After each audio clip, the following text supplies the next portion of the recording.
जय हिंद।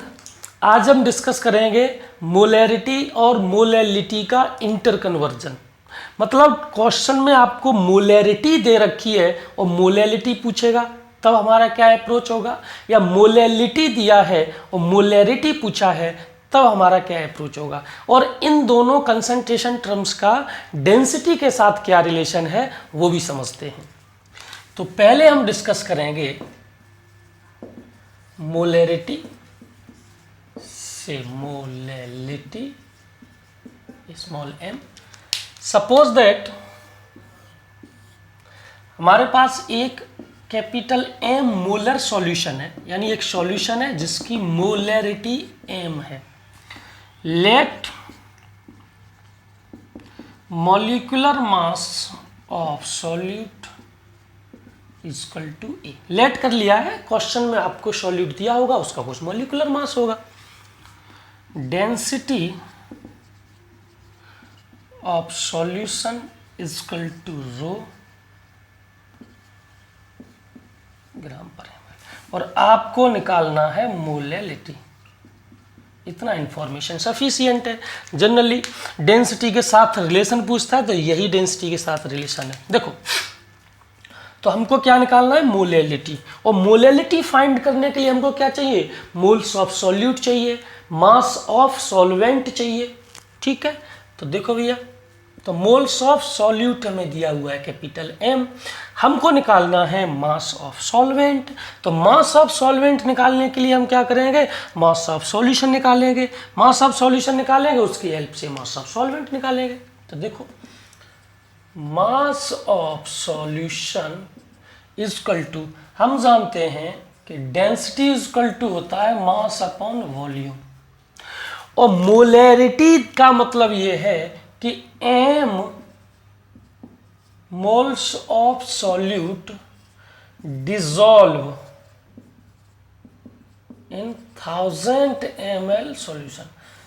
हमको ये पता है कि अगर हमारा m मोलर सॉल्यूशन है तो मोलैरिटी क्या होती है, 1000 ml सॉल्यूशन में डिसॉल्व नंबर ऑफ सॉल्यूट के मोल्स।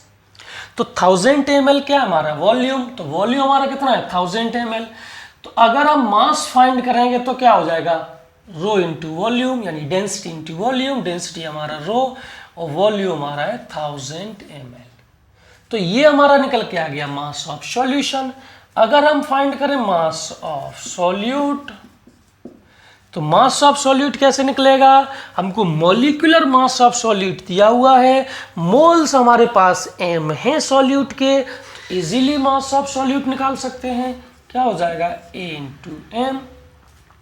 ठीक है, अब हम जब इतना आ गया तो मास ऑफ सॉल्वेंट भी आ जाएगा। Mass of solvent equal to हो जाएगा mass of solution minus mass of solute.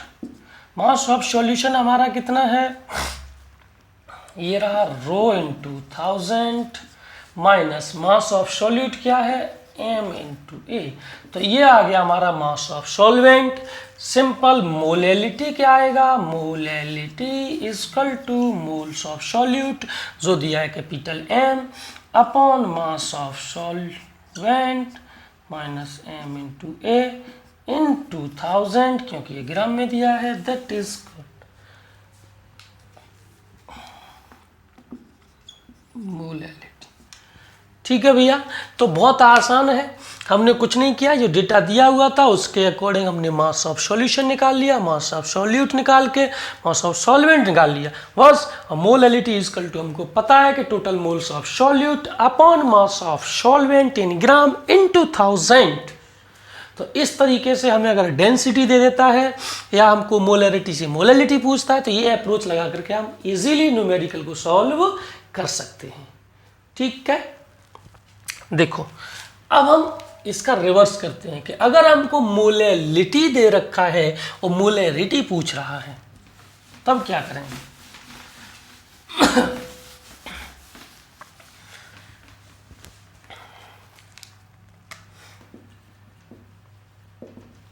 Molality से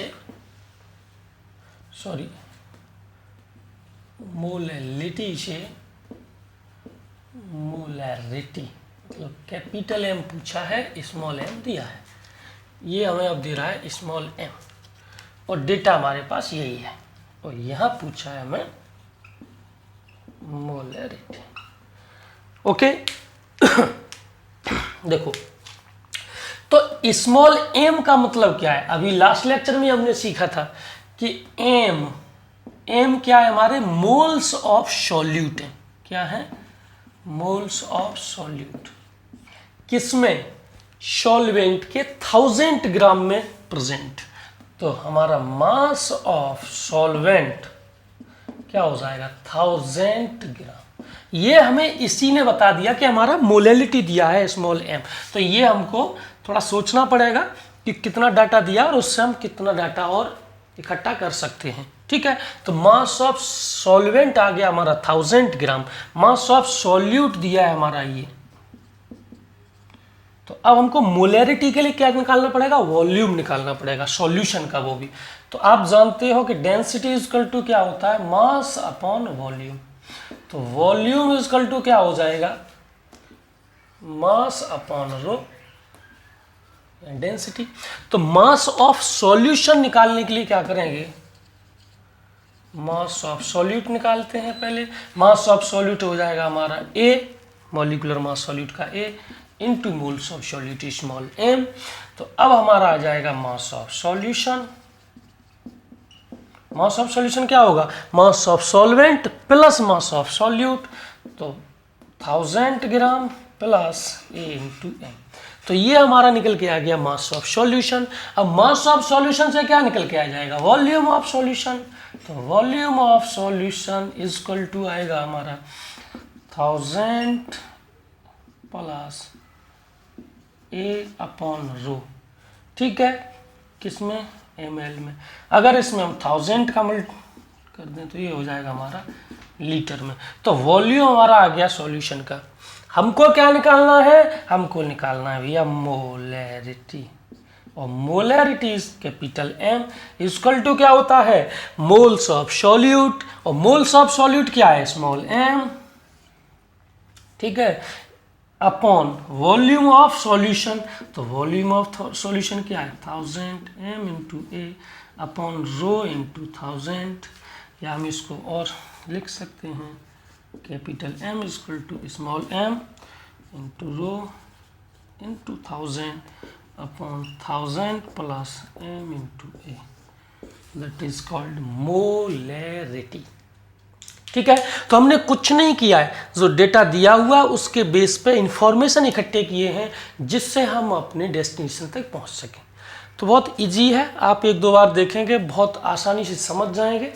ठीक है, तो ये आपको एक छोटी छोटी अप्रोच हैं जो आनी चाहिए न्यूमेरिकल सॉल्व करने के लिए, बहुत हेल्प करते हैं। एक दो बार क्वेश्चन पूछा गया है जेई के अंदर और आपका नीट के अंदर कि 4 कंसंट्रेशन टर्म्स दे देगा और पूछ लेगा कि which of the following temperature dependent concentration term, मतलब टेम्परेचर पर कौन सा कंसंट्रेशन टर्म डिपेंड कर रहा है। तो एक बात ध्यान रखना कि जिस कंसंट्रेशन टर्म्स के अंदर वॉल्यूम इंक्लूडेड है, वॉल्यूम बोले तो जैसे मोलैरिटी हमने फाइंड किया, तो मोलैरिटी क्या होता है? Moles of solute upon volume of solution. तो जब हम टेम्परेचर बढ़ाएंगे तो वॉल्यूम भी इंक्रीज करेगा। मतलब ऐसे कंसंट्रेशन टर्म जिनके अंदर वॉल्यूम इंक्लूड होगा that will be temperature dependent, और जिनमें वॉल्यूम इंक्लूड नहीं है like mole fraction, percent by mass, ठीक है, इनमें टेम्परेचर वॉल्यूम डिपेंडेंट नहीं है, वॉल्यूम इंक्लूड नहीं है, तो ये टेम्परेचर इंडिपेंडेंट होंगे। और जिनमें वॉल्यूम इंक्लूड है मोलैरिटी, ठीक है, volume by mass upon volume, formality, आगे हम नॉर्मेलिटी पढ़ेंगे, तो इनमें क्या है? वॉल्यूम इंक्लूड है, तो ये हमारे होंगे टेम्परेचर डिपेंडेंट। आपको पूछ ले कि मोलैलिटी कैसा है, टेम्परेचर डिपेंडेंट है कि इंडिपेंडेंट है, टेम्परेचर का इस पर कोई इफेक्ट पड़ेगा मोलैलिटी पे कि नहीं पड़ेगा?